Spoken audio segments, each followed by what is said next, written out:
ദുൽമ് ചെയ്യുന്നത്.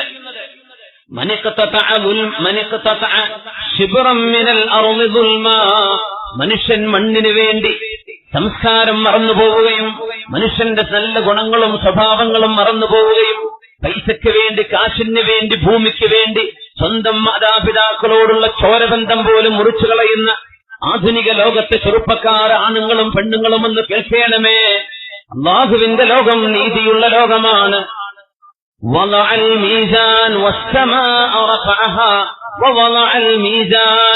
ആകാശലോകങ്ങളെ സന്തുലിതാവസ്ഥയിൽ ഉയർത്തിവെക്കുകയും ഭൂമിയിൽ നീതിയുടെ തുലാസ് നാട്ടുകയും ചെയ്തവനാണ് അല്ലാഹു. ഇവിടെ നീതി വേണം. ന്യായവും അന്യായവും വേർതിരിച്ച് മനസ്സിലാക്കണം.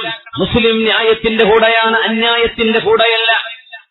മഹാനായ ജാബിർ ഇബ്നു സമുറ റളിയല്ലാഹു അൻഹു ഒരു സംഭവം പറയുന്നുണ്ട്.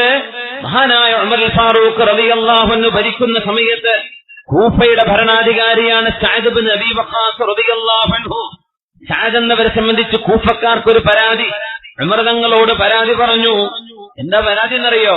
ഉമർ എന്നവരെ, സഅദ് എന്നവർക്ക് മര്യാദക്ക് നിസ്കരിക്കാൻ പോലും വയ്യ. മര്യാദക്ക് നിസ്കരിക്കാൻ പോലും വയ്യ. ആരെപ്പറ്റി?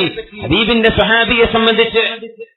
ഉമർ റളിയല്ലാഹു അൻഹു ചോദിച്ചു, യാ അബാ ഇസ്ഹാഖ്, സഅദ് എന്നവരെ, ഇന്ന ഹൗലാഇ യസ്ഉമൂന അന്നക ലാ തുഹ്സിനു തുസല്ലി.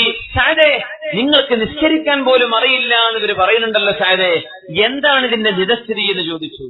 സഅദ് റളിയല്ലാഹു അൻഹു പറഞ്ഞു, അമ്മാ അന വല്ലാഹ്, അല്ലാഹുവിനെ തന്നെയാണ് സത്യം, ഫഇന്നീ കുൻതു ഉസല്ലി ബിഹിം സ്വലാത്ത റസൂലില്ലാഹ്, അല്ലാഹുവിന്റെ റസൂൽ നിസ്കരിച്ചത് എങ്ങനെയാണോ അങ്ങനെയാണ് ഞാൻ നിസ്കരിച്ചുകൊണ്ടിരിക്കുന്നത്. ആദ്യത്തെ 2 റക്അത്തുകൾ ദീർഘമാണ്, അവസാനത്തെ 2 റക്അത്തുകൾ ലളിതമാണ്, ലഘുവാണ്, ദൈർഘ്യമില്ലാത്തതാണ്. 4 റക്അത്ത് നിസ്കരിക്കുമ്പോ ആദ്യത്തെ 2 റക്അത്തുകൾ ദീർഘമാക്കും, അവസാനത്തെ 2 റക്അത്തുകൾ ചുരുക്കും, ദീർഘം കുറവായിരിക്കും. ഫാത്തിഹ മാത്രമല്ലേ ഓതുന്നത്. ഇതാണ് ഉമർ എന്നവരെ എനിക്കവർ പറയുന്ന കുറ്റം. അള്ളാഹുവിന്റെ റസൂല് പറഞ്ഞതുപോലെയല്ലാതെ മറ്റൊന്നും ഞാൻ അവിടെ ചെയ്യുന്നില്ല. അത് തങ്ങളെ പറ്റി ഉമർ തങ്ങൾ പറഞ്ഞു, സഅദേ, അത് തന്നെയാണ് എനിക്കും നിങ്ങളെപ്പറ്റി അറിയാനുള്ളത്. പക്ഷേ ചില ആളുകൾ, ഉമർ തങ്ങൾ 1-2 ആളുകളെ പറഞ്ഞു വിട്ട് കൂഫക്കാരോട് മുഴുവനും ചോദിക്കാൻ വേണ്ടി പറഞ്ഞു. കൂഫക്കാരോട് ചോദിച്ചു, എല്ലാ പള്ളികളിലും കയറിയിറങ്ങി. അവരൊക്കെ പറഞ്ഞു, ഇത്ര നല്ലൊരു സ്വഹാബി, ഇത്ര നല്ലൊരു മനുഷ്യൻ, ഇത്ര നല്ല ഒരു ഗവർണർ വേറെയുണ്ടോ എന്ന് സാധ്യതകളെ പറ്റി പുകഴ്ത്തുകയാണ്. ഒരു വിഭാഗം ആളുകൾക്ക് പരാതിയാണ് ഉണ്ടായത്. ഒരു വിഭാഗം ആളുകൾ. ഉമർ റളിയല്ലാഹു തആല അൻഹു സഅദ് റളിയല്ലാഹു അൻഹുവിനെ വിളിച്ചു. സഅദ് റളിയല്ലാഹു അൻഹുവിനെ വിളിച്ചു. മഹാനവറുകളെ സംബന്ധിച്ച് അന്യായം പറഞ്ഞ ആളുകളെയും വിളിച്ചു. എന്നിട്ട് ചോദിച്ചു, എന്താണ് സഅദ് എന്നവർക്ക് കുഴപ്പം? ഉസാമത്ത് ഇബ്നു ഖതാദ എന്ന് പറയുന്ന ഒരു മനുഷ്യനുണ്ട് കൂഫയിൽ. അയാൾ പറഞ്ഞു, ഉമർ എന്നവരെ ഒരു സൈന്യവും സഅദ് എന്നവർ ഇതുവരെ അയച്ചിട്ടില്ല. ഞങ്ങളെക്കാർക്കും നീതിയുക്തമായി ഇസ്ലാമിന്റെ സ്വത്ത് ഓഹരി വെച്ച് തരുന്നില്ല, വിധി കൽപ്പിക്കുമ്പോൾ നീതി ചെയ്യുന്നില്ല.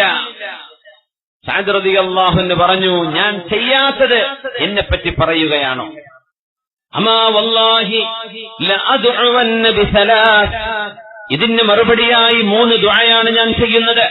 ദഅവത്തുൽ മദ്ലൂം ലൈസ ബൈനഹു വബൈനല്ലാഹി ഹായിൽ, ആക്രമിക്കപ്പെടുന്ന ഒരു മനുഷ്യന്റെ വേദനയും ആ മനുഷ്യന്റെ വേദനയിൽ നിന്നുയരുന്ന പ്രാർത്ഥനക്കും അല്ലാഹുവിനിടയിൽ മറയില്ലെന്ന് പരിശുദ്ധ റസൂലുള്ളാഹി സ്വല്ലല്ലാഹു അലൈഹി വസല്ലം. ആക്രമിക്കപ്പെടുന്ന ആൾ, വഞ്ചിക്കപ്പെട്ടു എന്ന് തോന്നുന്ന ആൾ, പീഡനത്തിന് ഇരയായി എന്ന് തോന്നുന്ന ഒരാൾ, വഞ്ചനയ്ക്ക് വിധേയമായി എന്നറിയുന്ന ഒരാൾ, അയാളുടെ മനസ്സിൽ നിന്ന് വരുന്ന ആ ഒരാണിന്റെയോ പെണ്ണിന്റെയോ മനസ്സിൽ നിന്ന് വരുന്ന പ്രാർത്ഥനയും അള്ളാഹുവിന്റെയും ഇടയിൽ മറയില്ലെന്ന് നബി തങ്ങൾ പറയാറുണ്ട് സ്വല്ലല്ലാഹു അലൈഹി വസല്ലം. ഒരൊറ്റ ദുആയാണ്.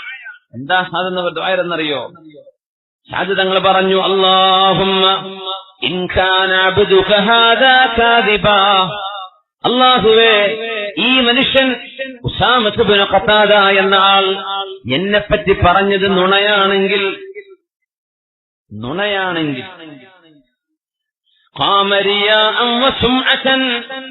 നാലാള് കേൾക്കാനും ആളുകളിൽ കുപ്രസിദ്ധി നേടാനുമാണ് ഉസാമത്ത് ഇബ്നു ഖതാദ എനിക്കെതിരെ കുറ്റം പറഞ്ഞത് എങ്കിൽ, അല്ലാഹുമ്മ ഫഅ്തിൽ ഉംറഹു അള്ളാഹുവേ ഈ മനുഷ്യന്റെ ആയുസ്സങ്ങ് വല്ലാണ്ട് നീട്ടിക്കൊടുക്കണേ റബ്ബേ. ഒരുപാട് ആയുസ് കൊടുക്ക്. മരിക്കണമെന്ന് കൊതിച്ചിട്ടും മരിക്കാൻ പറ്റാത്ത ആയുസ്. അള്ളാഹുവേ ദാരിദ്ര്യം കൊടുക്ക റബ്ബേ. ആ മനുഷ്യനെ പരീക്ഷണങ്ങൾക്ക് വിധേയമാക്കണമേ എന്ന് 3 വചനങ്ങൾ ചൊല്ലി സഅദ് റളിയല്ലാഹു അൻഹു സംഭവിക്കാൻ പോവാണ്. എന്താ പറഞ്ഞത്? അല്ലാഹുവേ മനുഷ്യനെ ഇപ്പടുത്തൊന്നും മരിപ്പിക്കല്ലേ, പിന്നെ കടുത്ത ദാരിദ്ര്യം കൊടുക്ക റബ്ബേ. പിന്നെ പറഞ്ഞു അല്ലാഹുവേ കടുത്ത പരീക്ഷണങ്ങൾക്ക് വിധേയമാക്കണം. ഇയാൾക്കങ്ങ് വയസ്സായില്ലേ? കൂഫക്കാര് പറയാ, ഞങ്ങൾ ഇയാളെ കാണുമ്പോ, ഉസാമത്ത് ഇബ്നു ഖതാദയെ കാണുമ്പോ അയാളുടെ കൺപോളകൾ കണ്ണിലേക്ക് താഴെ വീണ്, വയസ്സായി കൺപോളകൾക്ക് പോലും പിടിച്ചു നിൽക്കാൻ കഴിയാതെ കൺപോള പോലും താഴെ വീണ് കണ്ണു തുറക്കാൻ കഴിയാത്ത വാർദ്ധക്യത്തിലെത്തി. കൂഫയിലെ പെൺകുട്ടികളോട്, അങ്ങാടിയിലൂടെ നടക്കുന്ന അടിമ പെൺകുട്ടികളോടൊക്കെ ഭിക്ഷയാചിച്ച് നടക്കുന്നത് ഞങ്ങൾക്ക് കാണാൻ കഴിഞ്ഞു. ഇത് കാണുമ്പോ ആ മനുഷ്യൻ പറയും, ശൈഖുൻ കബീറുൻ മഫ്തൂൻ അസ്വാബത്നി ദഅവതു സഅദിൻ. സഅദിന്റെ ദുആയാണ് എനിക്ക് പറ്റിയത്, എനിക്ക് സഅദിന്റെ ദുആയാണ് പറ്റിയത്. ഫിത്നയിൽ അകപ്പെട്ട ആളാണ് ഞാൻ, പരീക്ഷിക്കപ്പെട്ട ആളാണെന്ന് മരിക്കുന്നവരെ 100 കഴിഞ്ഞിട്ടും മരിക്കാതെ വാർദ്ധക്യത്തിന്റെ അവശതകളിൽ കഷ്ടപ്പാട് അനുഭവിച്ചുകൊണ്ട് മരിച്ചുപോയ ഉസാമത്ത് ഇബ്നു ഖതാദ എന്ന് പറയുന്ന ആൾ ഒരു മനുഷ്യനെ സംബന്ധിച്ച് അന്യായമായത് പറയുകയോ അന്യായമായത് എഴുതുകയോ അന്യായമായത് പ്രചരിപ്പിക്കുകയോ ചെയ്യുന്ന ആളുകൾക്കുള്ള പാഠമാണ്. അല്ലാഹു തആല കാത്തുരക്ഷിക്കട്ടെ. അതൊരു ദുൽമാണ്.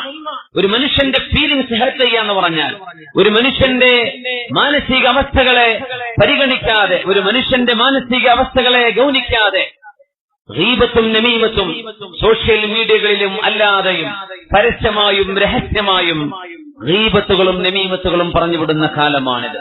ഉസാമത്ത് ഇബ്നു ഖതാദയെ ചരിത്രം ഓർക്കുന്നത് സഅദ് റളിയല്ലാഹു അൻഹു റബ്ബേ എന്നെപ്പറ്റി ഇല്ലാത്തത് പറഞ്ഞ ഈ മനുഷ്യന് അല്ലാഹുമ്മ അത്തിൽ ഉംറ വഅത്തിൽ ഫഖറ അല്ലാഹുവേ വഅരിദുഹു ലിൽ ഫിതൻ എന്ന 3 പ്രാർത്ഥന അയാളിൽ ഫലിക്കുകയാണ്. സല്ലു അലൻ നബി മുഹമ്മദിൻ വആലി.